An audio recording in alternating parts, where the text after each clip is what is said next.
Hello and welcome to the Governance for Schools Conference 2022, sponsored by the Institution of Engineering and Technology. My name is Oliver Keane, Governance Insight Manager here at Governance for Schools, and I'm really happy to welcome you this afternoon to this session on improving attendance. I'm joined by Jess Hughes of The Difference, Annie Evans of Place to Be, Scott Walker, an attendance advisor to the DfE, and Juliette Camarts of the Office of the Children's Commissioner. Before we get going with the discussion, I've got a few quick pieces of housekeeping to go through. Today's session is being recorded and will be shared with you via email after the session and by the end of the week, we hope. The session is also CPD accredited by the CPD Certification Service, and you can get a complimentary certificate to confirm your attendance after the conference. If you'd like one, you'll need to fill in the post-webinar survey and confirm you're happy for us to share your name and email with the CPD Certification Service. Will then issue you your certificate and send it to you via email, though this can take up to 28 days. You're welcome to post any questions you have in the Q&A feature, and we'll get to as many as we can throughout the session. But you can also join the conversation on Twitter at #GFSConference2022 and share your views there. So to begin, I'm going to hand over to each panelist in turn, and they're going to provide a brief introduction to themselves. So Juliette, can we start with you, please? Good afternoon, everyone. Real pleasure to be here, and hopefully I can bring a bit of the child's perspective to this conversation. So my name's Juliette Camarts, and I'm the Director of Policy Planning and Delivery at the Children's Commissioner's Office for England. The Children's Commissioner is an independent statutory role whose job it is to promote and protect children's voices, views and experiences, and take their kind of voices to the heart of government and policymakers, decision takers and people on the front line like all of you. We've done lots and lots of work on attendance. It's been one of probably our number one education priority since Dame Rachel D'Souza, the current Commissioner, took up post. We think that that's important for three reasons. One, because it's such a good proxy, and I'll talk much more about that.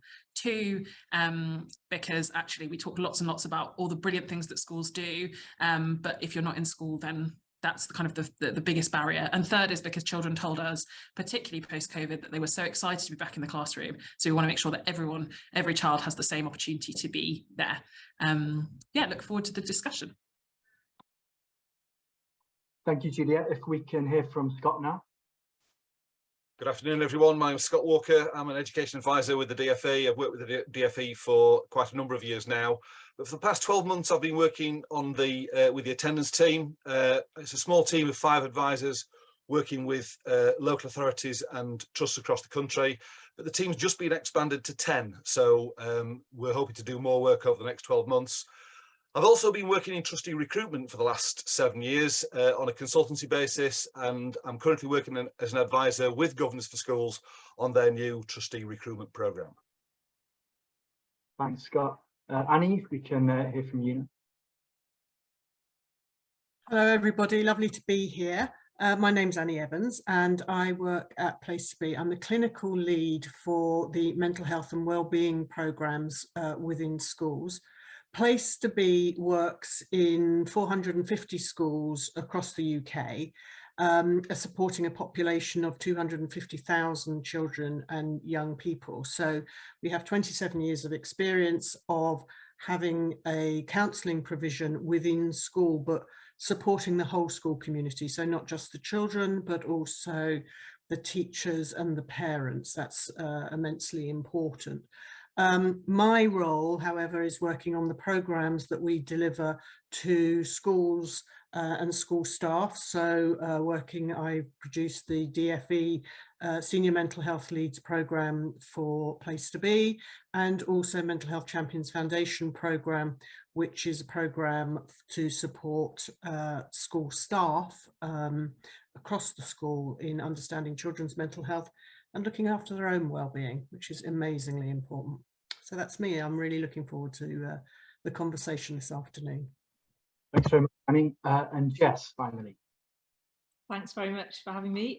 Yeah, so I'm Jess. I work at The Difference, which is a charity in the UK that is primarily aimed at changing the story on school exclusion. So we work with in people and practice, so particularly working in both mainstream and AP schools to support schools in becoming more inclusive, but also work in policy, attempting to sort of facilitate improved outcomes for the most vulnerable young people in the UK.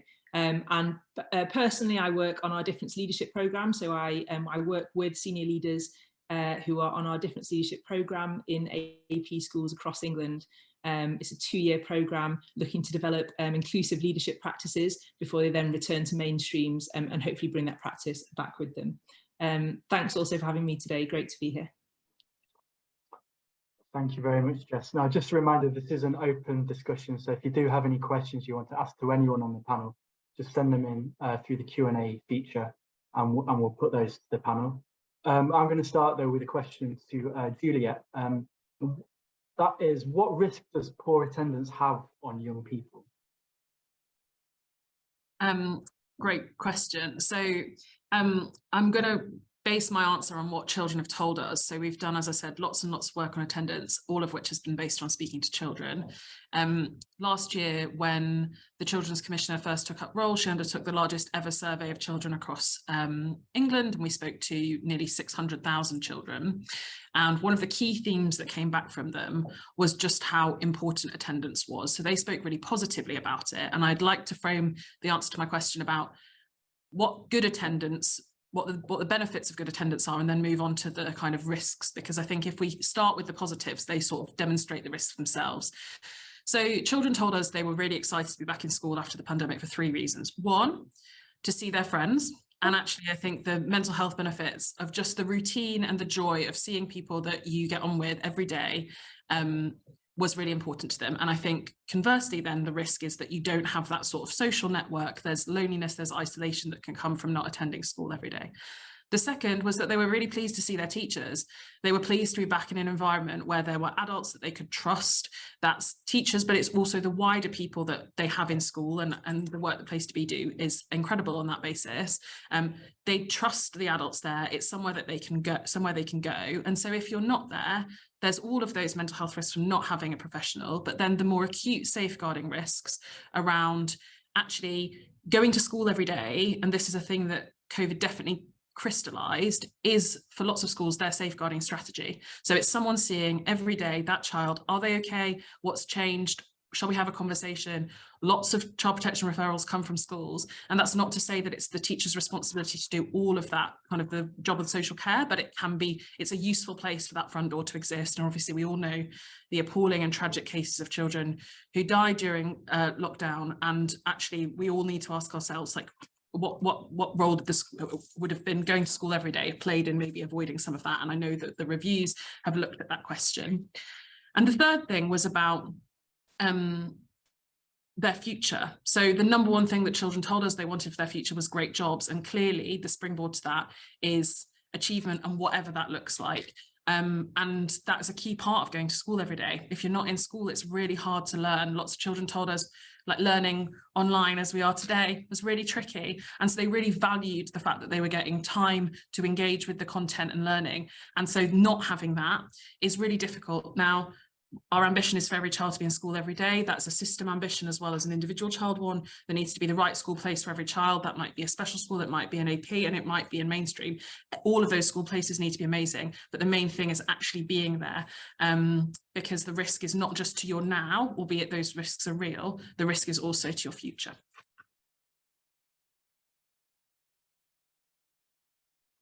Thanks, Julia. That's great. And what do we know about the lasting effects of the COVID pandemic? Where are we now? Are we getting back to where we were before the pandemic in terms of overall attendance? So I'll talk a bit about this later on, I'm sure, but one of the issues we've got is around data. So we know one of the really good things that's happened over COVID is we know how many children are in school at the moment weekly, and is it more or less than it was last week? One of the really good things that the department's done is introduced an aggregator, which basically is able to tell you, is the number of children in school today the same as it was last week? And of those who aren't in school, is it the same children? Because clearly there are children who will miss school because they're poorly, but there are also children who are persistently or severely absent. We need to identify those so we can put in a strategy to get them back attending regularly. But what we don't know is how many children are not in school at all. So we've got a denominator that is in flux. So we know what the number of children are on a school roll, but if children fall off a school roll because of exclusion or because they're taken out of education, where are those children? And the data on those children is far trickier to actually look at. There's not a consistent approach to it. So we know that attendance is about 95% this term so far, and that's great. There's obviously more to do to get to 100%, but that's really good.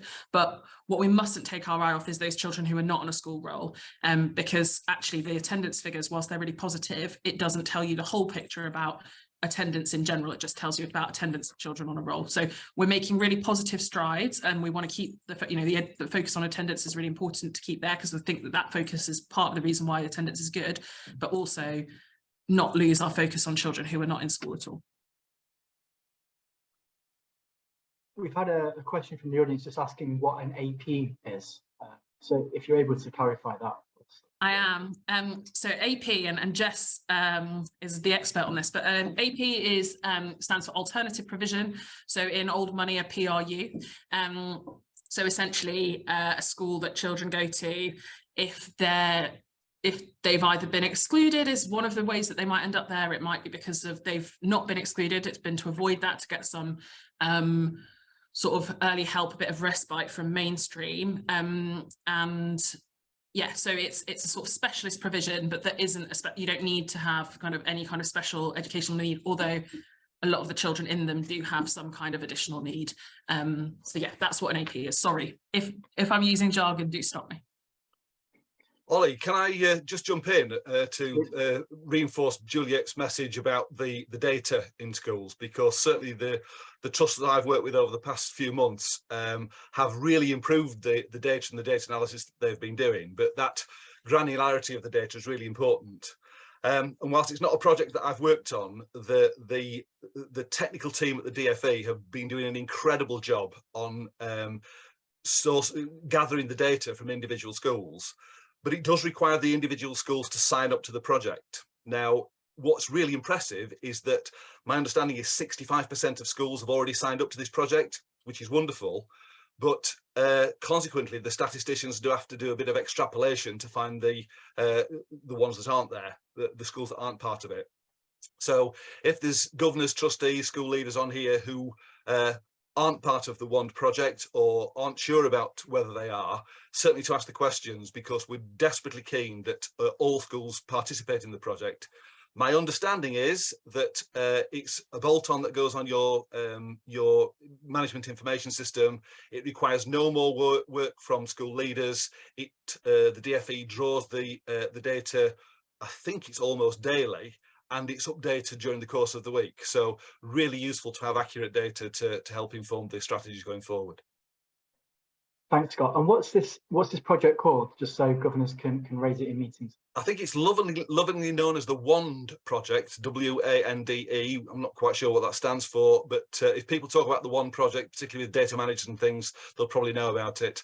And I'll find some more detail and probably stick it in the chat box later, or you can send it out to delegates later on. Okay, brilliant, thank you. So a lot of governors will be watching this and thinking, well, what's their role in all of this? You know, they understand the critical importance of raising attendance, but what is it that governors can do? And this is an open question to everyone, really, if someone wants to jump in. Shall I, as I've started my flow, so I've spoken a bit, so I've sort of used to it now, so this might prompt others to think. So I think one of the things we've been saying is actually having the conversation about attendance is so important. The conversation in schools can often start with the curriculum, the timetable, with staffing, with recruitment, with retention. All of those things are really, really important.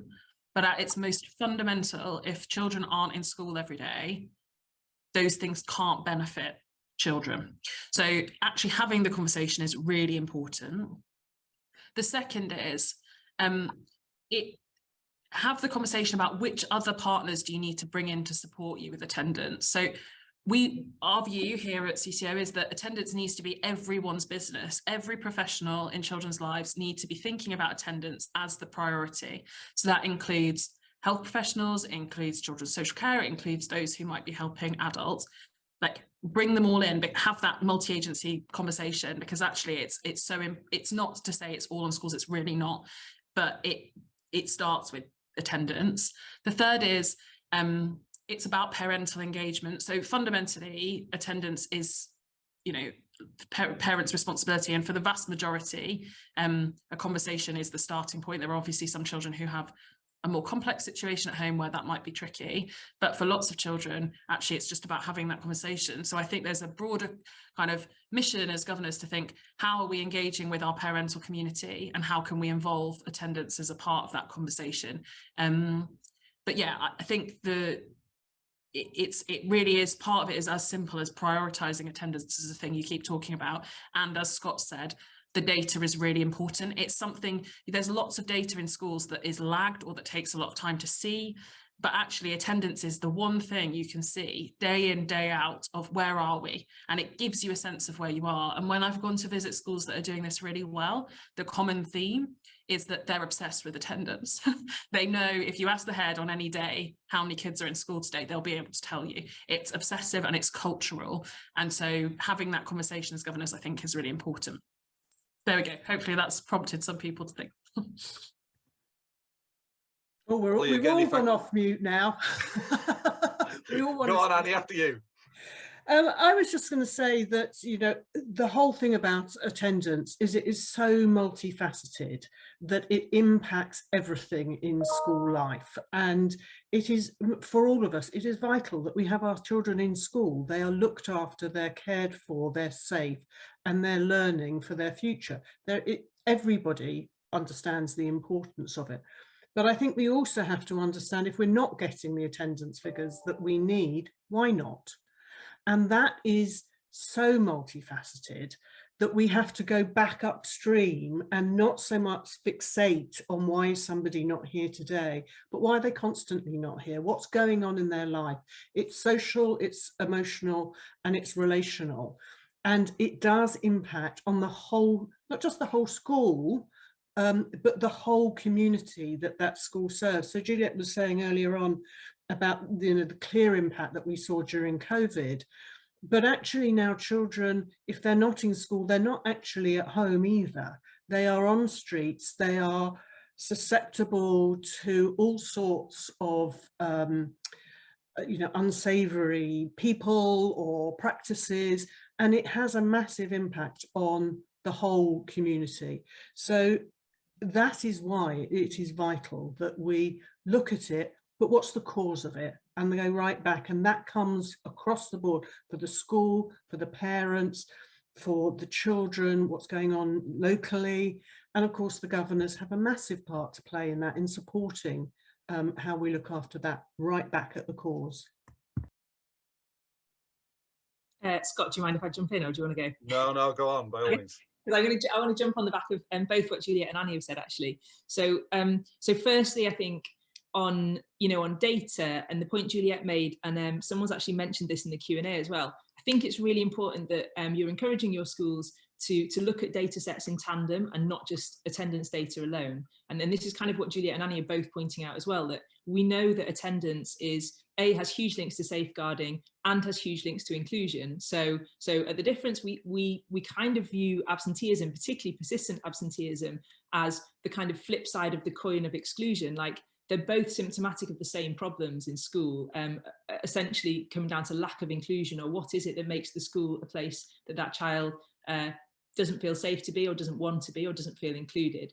So so looking at data in tandem is super useful for schools in really getting to the crux of what's going on. And I think as governors, I'd be kind of wanting you to ask schools what their sort of early warning systems with the data collection is, and what are they doing when they notice data changes, and how are they building systems that are really sort of preventative in noticing changes, and then being quite proactive in being curious about what might be leading to those changes, so that we can then put better support in for students. And that helps us kind of recognise that that all children will have some learning, safeguarding and wellbeing needs, all children, not just some children. So therefore, we're being much more curious about what those needs might be and how we can meet them, and therefore making schools more inclusive. So I think that's the first thing I would say. And the second thing I would say that's linked to that is kind of what's very linked is what Annie was saying about the sort of link to inclusion. I would also be looking at what staff training we have in place in making our school proactively a more inclusive place. So, you know, what are we doing around relational practices, trauma-informed practices, recognising and supporting unknown or unseen needs in the classroom, as well as recognising needs that we're very aware of. Yeah, so they're the two things that I'd be sort of thinking about. Scott. Thanks, Jess. It's great that there's over 200 people actually on this webinar now, all involved in governance and all thinking about attendance. But I wonder how much time in governors' meetings are devoted to attendance. And an interesting piece of work I've been doing with some trusts is actually about every governing body, every trust board has got a safeguarding governor or safeguarding trustee. They've got an SEN governor or SEN trustee. And I'm just wonder how many have got an attendance governor or an attendance trustee.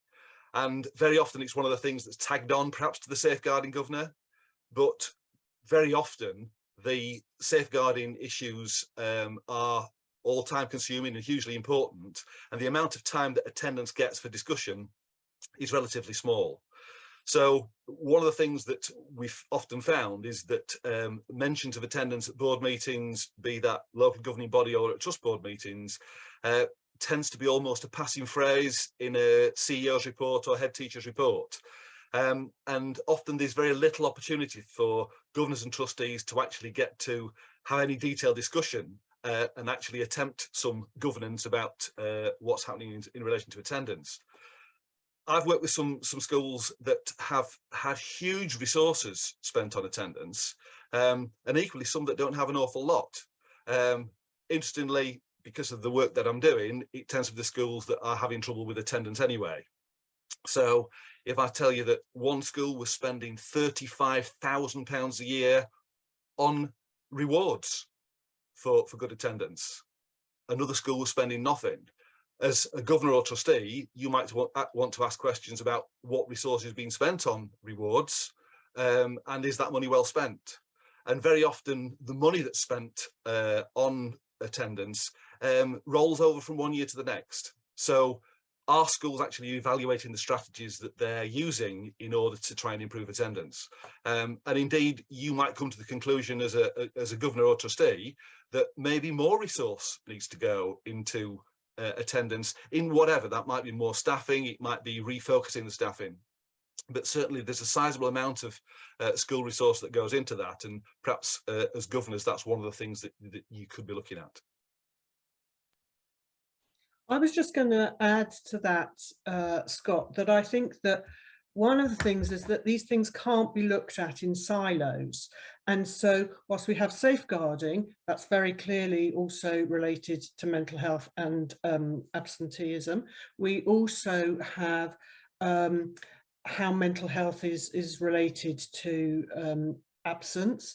And I think that if we can have a look at the absence figures and really put that on the agenda, as you say, in the governors' meetings, but that we look alongside and we have mental health figures in relation to that, because there will definitely be a correlation to those. And seeing something in isolation doesn't give us that picture. And you're quite right. Right now, as every single school, everywhere in the country is worrying about finances, we want things that are going to have an impact across both of those sections, but also the well-being of the school staff, because the impact that this has on school staff and the retention and the churn that we have is massive. So it's not, it needs to work together and to be seen as a cost for the school to increase all of those and improve all of those, in my opinion.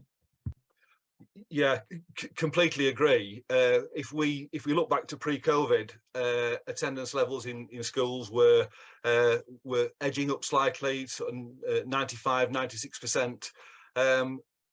Post-COVID, I was working with some schools who were delighted that they were getting to 89% in a secondary school. We shouldn't be satisfied with 89%. The early data from the WAND project I mentioned earlier, and that was WANDE, WAND. The WAND project suggests that in the first week of term we were back to 95%, which is great, but generally the start of term is pretty good attendance anyway. And the worry that I have is that we're now 2 or 3 weeks in. By the time we get to half term and beyond, the dark nights come in, dark mornings, people, there's less inclined to come.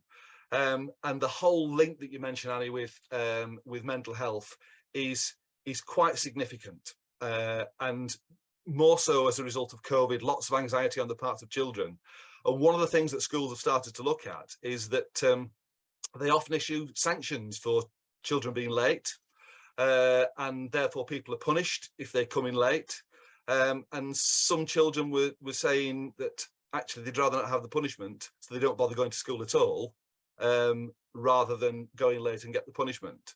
Very often, if children have been out of school for whatever reason, be that anxiety, or we've talked a little bit about children being excluded from school, suspended for a period, if they were having trouble before, if they're just put back into ordinary class when they come back, the chances are they've got gaps in their learning that are going to make them less likely to succeed.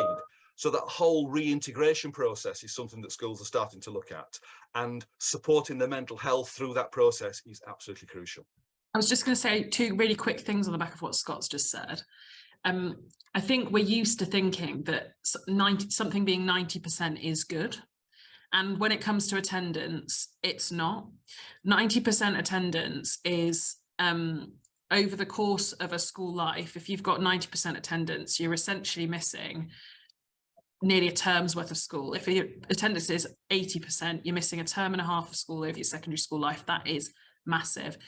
Our threshold for what attendance should be needs to be far nearer 100 than it needs to be nearer 90. And actually, if you get in early, then you can tackle the problem much more easily.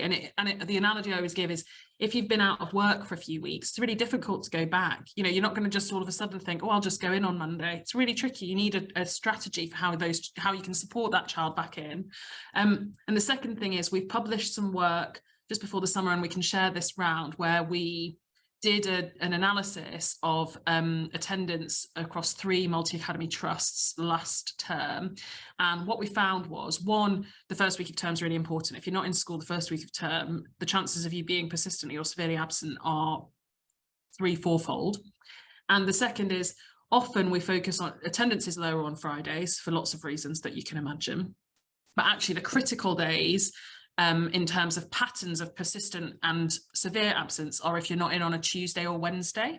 And so we've now published that code so that other schools and trusts can use it to look at their own attendance data to see what their patterns are, so that the people working on attendance in your schools can think, okay, which are the days that for us are most problematic? So, for example, then you might have a strategy of saying, on a Friday afternoon, we're going to have football club, because actually for some children, football club is the reason they come to school. And we need to be realistic about what the motivation is.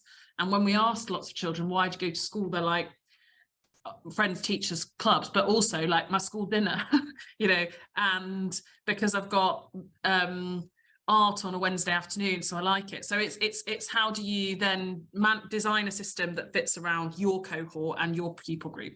I just thought those 2 things were sort of relevant to Scott's point, so sorry to jump back in. No, that's great. Thank you, Juliet. We've got a few questions in the chat asking about really what governors can do to find the time. Really, the agendas are packed, and often the answer is to devote time to discussions on particularly challenging topics, finance being one, attendance being another. But what can they really do to follow it and to make sure that we're seeing improvements? Are there any examples that you can point to where governors have had a really strong and active role in this process in driving up attendance? well, I can't say I've got a magic answer, Ollie, in terms of finding more time. I only wish I had. It's clearly going to be down to chairs' use of time. Certainly when boards are using subcommittees, it can be a focus occasionally as a subcommittee. And I just think of the amount of time we've spent in schools at all levels, leadership levels, at governors and trust board, looking at the whole notion of school improvement and improving the quality of teaching. And we often forget that the experience that our children are getting in schools now is as good as it's ever been. You know, the vast majority of lessons are incredibly good and incredibly engaging. And we spent massive resource on that. But if children aren't there to actually experience that firsthand, that's wasted. So I'm not suggesting that we divert attention from the importance of good quality lessons, quality first teaching and school improvement, but actually looking at that alongside the issues of attendance and whether we're spending enough time, be it in board meetings or even in school leadership time, looking at attendance as well to make sure that we're actually maximising the input for each of these children. And often, you know, linking back to what Annie was saying earlier, some of these are the most vulnerable, disadvantaged children that really need to be there 100% of the time and more. Thanks, Scott. Changing the topic slightly, Jess, are you able to talk a little bit about the impact that exclusion can have on the long-term attendance of children and young people? Yeah, definitely. And I think so. Look, there's some sort of statistical facts that are worth getting out there. So we know that that suspension, so fixed term exclusion, impacts attendance data. But I think actually we need to, other than that, we shouldn't be looking at cause and effect. So that the question of asking like, what impact does exclusion have on attendance data? It's a sort of broader question, because actually, as I said earlier, exclusion and low attendance are more both symptomatic of the same problem as opposed to one being cause and effect of the other. So yes, they're interlinked, but I think we need to look at it slightly differently.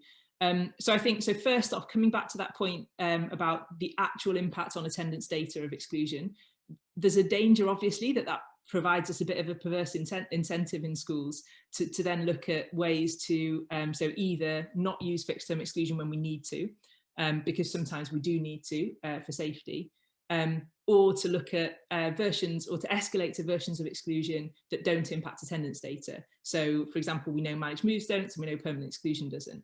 But actually, as I say, that's a perverse incentive to kind of going down the wrong angle, and the vast majority, if not all schools, would be avoiding that. Okay, so I think actually the question comes back to what Annie pointed out earlier, that we need to go right back to the problems at source. So the first thing I would come back to, and someone raised this in the Q&A, is that there are the same groups of students who are disproportionately represented in exclusion data are the same groups of students who are disproportionately represented in persistent absentee data. So the students with SEND needs are very disproportionately represented in both groups, as are students who are receiving free school meals, as are certain students from certain ethnic backgrounds. So what we actually need to be asking ourselves is, what's not happening in schools at the moment that's making school an inclusive place for those groups of students particularly, and what's making school a challenging place to be.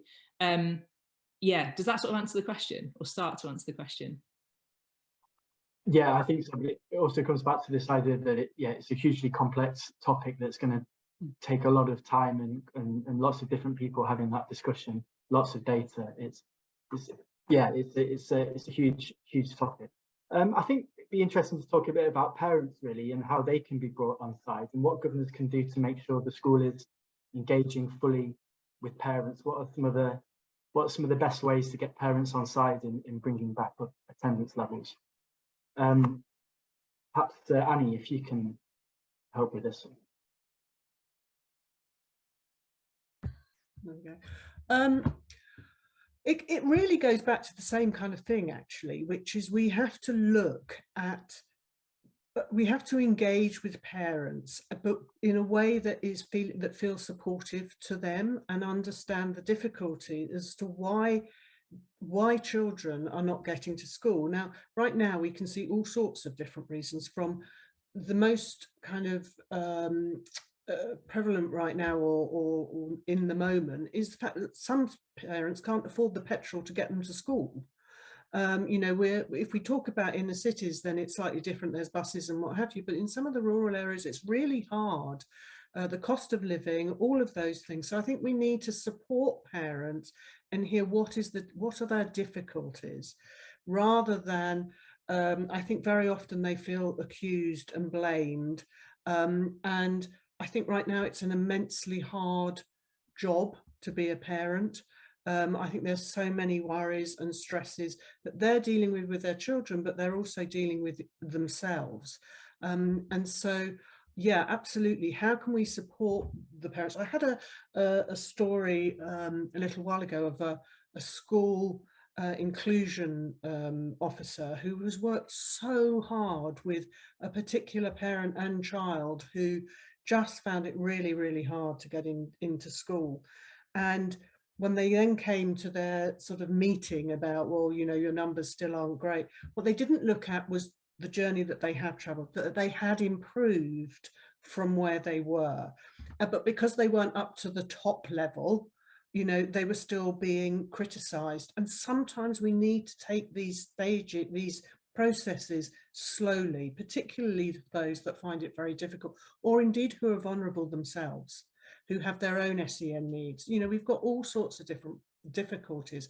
So understanding and putting yourself in the position of a scared and frightened parent, as well as a scared and frightened pupil, I think is a really important thing. I mean, a number of governors have raised the issue of cost of living crisis, but that having an effect on the number of parents who are taking their children outside of school on holidays in an attempt to benefit from cheap holidays, essentially. I mean, is that something that we have to try and understand, or is that something to clamp down on? It's a societal issue, really, isn't it? In terms of, it's a bigger issue in terms of the cost of holidays that are in school holidays and the impact that that has on people. You know, if you look at the last few years, people have found it immensely hard not to go away and have a break, and yet to be able to go away and have a break, they can't afford to do it in school holidays. And it is important for everyone to have a break and to spend time with family. But it's, you know, should they be coming out of school time? No, you know, it has a huge impact on their learning. But then why have we got a system that sets up that it makes it such a difficult choice for them? So yeah, it's kind of, again, it's not focusing on the end point, it's pulling back up to see what's causing the issue in the first place. And that's a wider issue of making holidays more affordable, when parents can take their children legally. So I agree with that, and I really do think that there's a kind of cultural reset about the value of education, and actually missing a week or 2 weeks can have a really big impact, and we need to. But I think what it comes back down to is understanding what the root cause is for the poor attendance. So there are loads of different reasons. Some of them are really acute, and some of them are more to do with apathy and disengagement, and they require really different responses. So if a child's being really badly bullied at school, and that's something that none of us want to sort of confront that happens in our schools, but it does, that needs a very different response to somebody who has fallen behind, has disengaged, and actually what they need is some intensive reading support, because that would be the thing that would make them feel more comfortable to be back in the classroom every day. There's different responses, and I think some of those things will come from what's going on at home. And where that is the case, then again, it comes back to how do you corral the team of people around that child to make attendance the sort of focus, because that actually often then requires other people, other professionals to support mum, say, because actually it's just a case of getting up every morning and being able to take them to school. So I think it's about really getting to the root cause and thinking about that rather than having just a one size fits all approach, which we know the only thing we sort of know about what works in terms of improving attendance is where it's targeted interventions based on the child and their family specific individually. Ollie, if I can just pick up about the potential for engaging with parents. Broad sweeping statement, but it's generally something that secondaries do less well than primaries, just because secondaries feel closer to primary school, primary parents feel closer to their primary schools. But again, having worked with a number of schools over the last year, where it's working really well often comes down to the personalities of those people that are going out and working with the parents. And some have done some incredible work. I hope nobody ever writes a job description that people have to stick to for these people, because, you know, I've chatted to people who've sat on the bedroom floor with a child who just simply will not get out of bed, and parents have tried everything and they can't get that child out of bed because there's bigger deep-seated issues that Annie and Juliet and Jess have referred to earlier. And very often that person can be the catalyst to actually get out and connect with some of these other agencies that can actually help. So from a governance point of view, for governors to look at, again, at the staffing that is devoted to that level of support, how well are those people trained for the job that they've got to do? And I'm not saying that they're not trained, but some are incredibly skillful personally and draw on personal experience in order to support those roles. And it is that targeted intervention that does work, but we mustn't lose sight of the fact that sometimes it has to be that little bit different, doesn't always follow a set rule book in order to connect with some of those children who are disengaging from school, but possibly even disengaging from society. I think it's worth just adding as well, sorry, going back to the holidays thing, like, and I agree with everything that's been said on the holidays matter so far, but persistent absenteeism, and Scott, you will have this data far better than I do, but it's sitting at around 11% of the enrolled school population. I think it's just under 11% of the enrolled school population are classed as persistent absentees, which means they're missing 10% or more of sessions. Like, that kind of dwarfs the holiday problem. That's not because of people going on holidays. So I think it's quite easy for us to maybe be distracted by quite big, obvious, and to be honest, like quite frustrating pieces as school leaders and teachers around attendance. Whereas actually, as everyone's saying, like, if we can get back to the bigger root causes of what's stopping young people coming into our schools and creating persistent absenteeism, that's where we'll have a bigger impact in the data. And I think the second thing that's unrelated to holidays, but related to what Scott was just saying, someone in the Q&A mentioned hard to reach families, and it's a phrase that we use a lot in education. But I think actually, if you can encourage your schools to flip that and start to ask what's making our school hard to reach, and in what way are we hard to reach for our families, it changes the conversation around A, what we're doing and how we're engaging with families in a much more positive and asset-based way, and B, how we're viewing the families that we may be struggling to engage with. And I think that's quite important in shifting the narrative on this. I would also just like to say that I think, you know, there's a huge pressure as well being put on schools for everything. It's kind of the fix-all for everything in life that's wrong with society, because actually schools have got their doors open and you can go in and you can talk to a real person. You know, we can't even do that at our GPs at the moment. So I think an awful lot falls onto schools, onto school staff. And what I would say is, certainly as part of our Senior Mental Health Leads programme, we will talk about actually how do we engage other parts of the community to help support schools in supporting all of this. So one of the really big resources that so many areas have, or communities have, are youth clubs.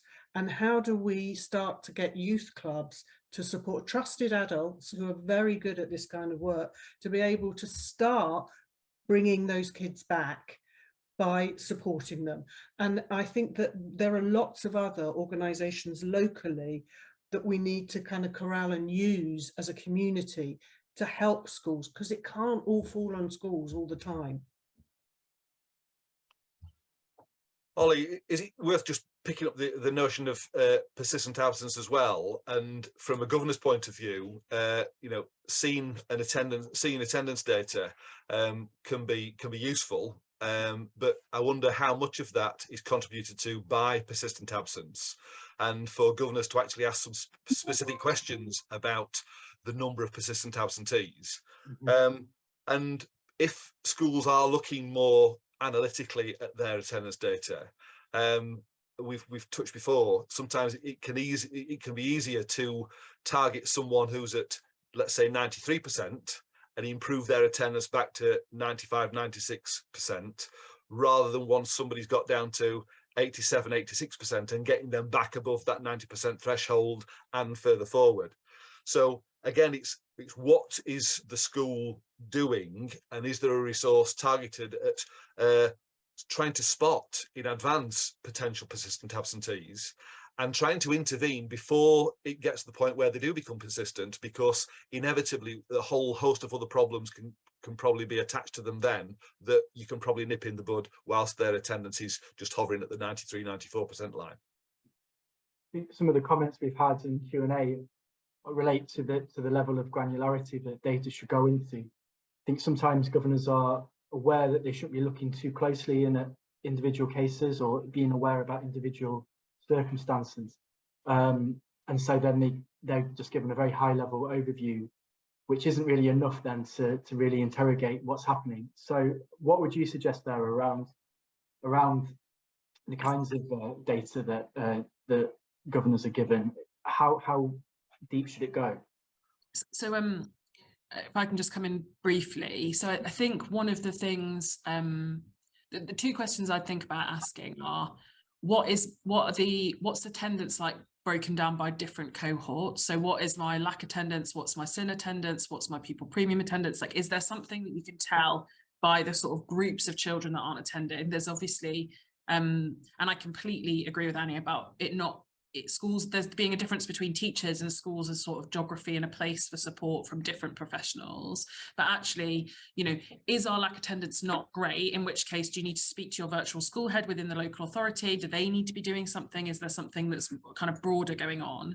So that's the first thing. And also make it all of your governing body's job to look at the data with their specific hats on. So as Scott said, like, do you have a designated lead on attendance? And if not, your safeguarding lead, your SEN lead, like, are they all thinking about their cohorts and thinking, okay, so and children with SEN tend to have lower attendance. If that is a problem and it's far less, what is that? It's about asking some of the questions, not necessarily the specific cases, I think. And then there are groups definitely where you can drill down into, okay, that looks disproportionate. And also what I would say is, particularly, like, we just shouldn't be accepting less than good for attendance for every group, actually. And you would expect me and us to say this. If you're saying, okay, 10%, we're okay with that, which 10% are you happy with not going to school every day? Like, which children are you willing to be like, do you know what, it's fine, that we'll let them off? It's like, no, we've got to keep this relentless focus, because if not, you're by default then saying we're okay with that. And then the last data question is also to look at things like, what's our temporary exclusion rate? What's then happening when they're coming back to school? Is that a dip? What are the kind of knowable, teachable moments for children and young people? Because that first temporary exclusion can then, which might be for completely valid reasons, it's not a critique on on that at all, but what then happens? What's the revolving door then to support? Really interesting, those comments, Juliet. I think the challenge for governors is that you can, if you're not careful, get too bogged down in the detail. So for governors and trustees, it's getting an understanding of how analytic the leadership team are in terms of analysing their data. So just getting an attendance data figure of we're at 94.3% actually doesn't tell you an awful lot. I think it's looking at those individual groups. Can the leaders tell you what those groups are? What portion of children are improving their attendance? It goes back to the comment that was earlier of a child who'd improved their attendance, but they were still being criticised because they weren't at 95, 96%. And something else that I found really interesting working with one school was where they had particular troubles over suspensions. They knew they got a problem of poor behaviour and were trying to tackle that. But they actually, looking at the staff attendance, found a direct correlation between exclusions and staff absence. So when the staff was hit hard by COVID, when schools were trying to get back to normal, where they got a large influx of temporary staff or supply staff or whatever, who were less good at teaching, basically, they didn't know the routines than their regular staff, then attendance, behaviour was poorer, which led to more suspensions, which affected attendance figures. So senior leaders found that they would proactively go and support some of those teachers to make sure that behaviour was better. And again, it's that looking at the data, seeing where the problem is and what are the staff doing about it. So the question isn't for the governors or trustees to get into the detail of the data, it's what are the leadership teams doing in terms of analysing the data and responding to it. I think that goes back to an earlier point made by Jess around data not being valuable on its own. It has to be looked at alongside everything else. And I'm just thinking, what are the kinds of, what data are we talking about here that governors should be looking at alongside attendance data? Well, it's more how are the leadership team managing the whole raft of data. So it's not just about attendance data, it's linked to performance data. And for the leaders to be looking at the correlations between them, and if there is some sort of cause and effect, and what are they doing to prevent, particularly in terms of attendance, the attendance figures falling, but more importantly, how successful are they at actually improving the attendance overall? And that might be looking at attendance of particular groups. It might be the SEN or the looked after children, pupil premium children. It might simply be boys in year 10. It's looking at this particular groups, but it'll be different for different schools. And that's why it goes back to the leadership team to say, where are the problems in your school in terms of the attendance? Yeah, and I think to add on to that, again, obviously I'm going back from a sort of inclusion angle again here, but if we're thinking about, so I would always be looking at, if we're looking at exclusion data, I'd be looking at it in tandem with attendance data for the exact reason we sort of said earlier. So for example, let's say your permanent exclusion and suspension rates are low, great, but I would be encouraging my team to look beyond that and look at the other sort of forms of exclusion data in the school. So what are managed moves like, what sort of other school moves like, and then particularly what's persistent absenteeism like, because essentially it's a form of self-exclusion, right? So like, I think that kind of like looking at data in tandem, I think is super important for really understanding the context of what's going on in a school. Someone in the Q&As made a really good point about like gender and attendance and girls and boys, and it just made me think kind of related to this. So I was saying earlier that there's a parallel with overrepresented groups in exclusion data and persistence absentee data. And the one that's interesting is girls and boys is one of the only ones that kind of bucks that trend. So boys are disproportionately over excluded, but they're relatively similar. They're relatively close in persistent absentee data. So that's quite interesting because it says to us, well, there's maybe then a higher proportion of girls who are facing exclusion in a slightly different way in schools, and what is it that's creating that? What is it that's making sort of self-exclusion more of an option in that sense? So I think looking at data in tandem like that raises us really interesting questions to make us much more professionally curious about what's actually happening that's leading to these outcomes, rather than looking at the data and then trying to react to, well, how do we solve this problem? Yeah. There was also in the chat something that I thought was very interesting. Somebody had raised the point about, but what about also internal exclusions or you know, being asked to leave the class, or you know, I'm not sure how those figures are captured so much in school, but you know, I'm sure they are somewhere along the line. But those children who are not in class, they may be in school, but they're not in class, and how they escalate to ultimately becoming the kids that are not in school either, and why are they not able to attend class and stay in class for a whole for a whole session or a whole day, because those are the children. If we're going back upstream and looking at those ones the ones that we can kind of save before it's got to disaster point, those are the ones that we need to really start, because they're the easiest to start off with. Why are they being excluded from the class? I don't know if this is helpful, but something we talk about the difference is a continuum of exclusion that starts with things like standing outside a classroom or losing social time, things like detention, that are often unseen forms of exclusion within a school, and then sort of ends with our the very seen form of permanent exclusion. Suspension sits just above halfway. But alongside that, we also have persistent absenteeism as a sort of separate but parallel sort of version of exclusion on the continuum. So I don't know if that's a helpful way of viewing it from what Annie was just discussing. Annie, I think that you make a really useful point there, and probably it's a question that governors and trustees might want to ask about whether schools are looking at the data in relation to children being taken out of school. Some schools do a great job at keeping children in school, but actually manage it by internal exclusion. For governors to ask questions about the children that are taken out and the patterns in relation to that. Is it particular departments? Is it particular times of the week? When does it happen? What are the school doing about that? Because it takes us back to the point that we really need children in the class with their teacher every lesson to actually maximise their learning time.